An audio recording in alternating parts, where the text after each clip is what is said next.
Good morning mga mi. Ito po yung natapos ko ng Saturday and Sunday.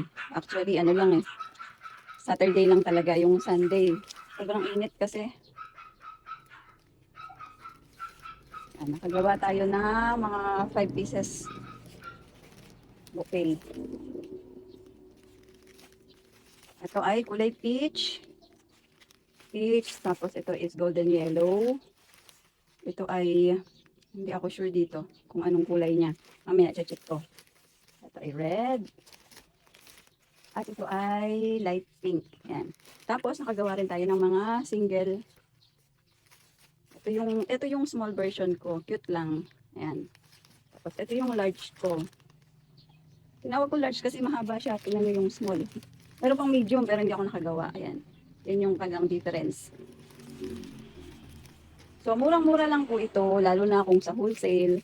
Ang wholesale po natin is 12 pieces.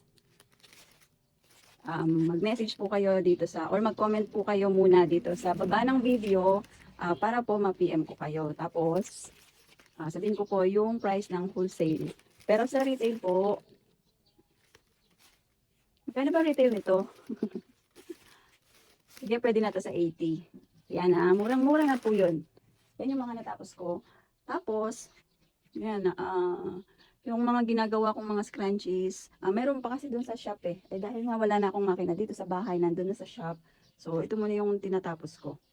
Yan. Tapos meron pa ako ditong mga ginagawa pa. So, ito na lang pala yung mga ano ko. Kailangan ko na pala ulit gumawa ng ganito, ng rose. Kailangan ko na ulit gumawa dahil wala na. Ay, ayun pa pala. Medyo maliit itong space. Ito pala yung napanalunan ng kahapon. Ito naman, 50 pesos ko siyang ibebenta. Tapos sa retail, ay sa wholesale, syempre mag-comment po kayo dito sa video na ito para po ma-PM ko po kayo. Ako po ang magme-message sa inyo. Yan, ganyan siya. 50 pesos lang po ito. At mas mura sa wholesale. So, bukas po muli. Bye!